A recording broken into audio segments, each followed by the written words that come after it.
Pierre Fortier du Réseau d'information des aînés du Québec. Notre entrevue aujourd'hui, Julie Corbeil, 76 ans. Elle, sa vie, c'est un passe-temps. Bonjour. Bonjour. 76 ans. Oui. Un lundi de semaine en hiver, à cette heure-là, vous feriez quoi d'habitude, là? Normalement, je serais rendue au ski.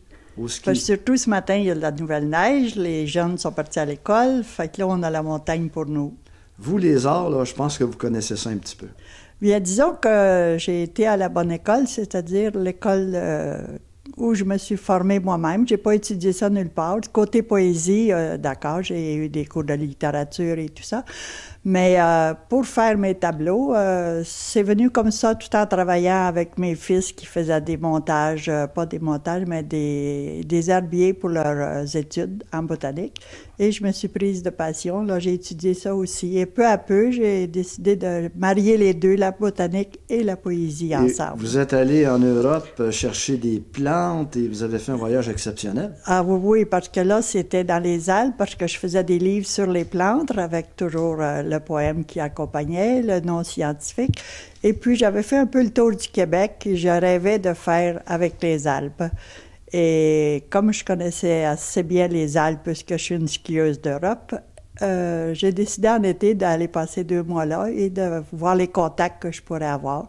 Ça a très, très bien été, puisqu'après ça, on m'a invité pour des expositions. J'ai fait mon livre « Bouquet des Alpes », qui a pris quand même beaucoup de temps pour cueillir les plantes, parce qu'on n'a pas le droit d'aller dans les sentiers, donc il fallait que je trouve des endroits qui étaient sauvages.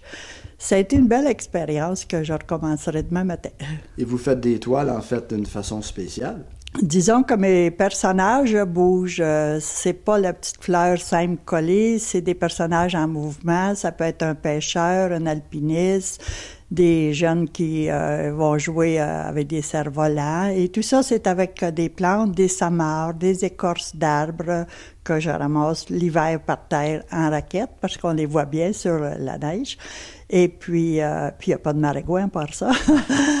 Et puis, toujours avec des choses naturelles. Et là, j'ai commencé à allier des plumes et puis aussi faire des petites cordées de linge qui a fait ma renommée en Europe, au lieu d'être en pétales de fleurs, qui sont avec des pelures de fruits, autant la carotte, l'oignon, le melon et tout ça. Qui s'est déshydraté, bien sûr. Et puis, ça a l'air de plaire, puisque les gens les courent après ça. Vous avez combien de livres, présentement, là, que vous avez fait? J'ai 11 livres d'écrits, et tous touchent à la poésie. Puis il y en a certains qui s'est agrémentés avec des plantes. Mais il y a les livres conventionnels qui sont seulement de la poésie. Disons qu'avec les tableaux, qui j'illustre aussi, ça m'a permis, je pense, de faire une belle carrière en botanique. Ça serait quoi le message que vous diriez aux gens, là? Ben, moi, je suis chez moi, je sais pas quoi faire. Vous leur diriez quoi à ces gens-là? D'abord, de chercher ce qu'on aime et d'avoir de la persévérance et ne jamais lâcher. Ben, merci, Julie. Ben, merci.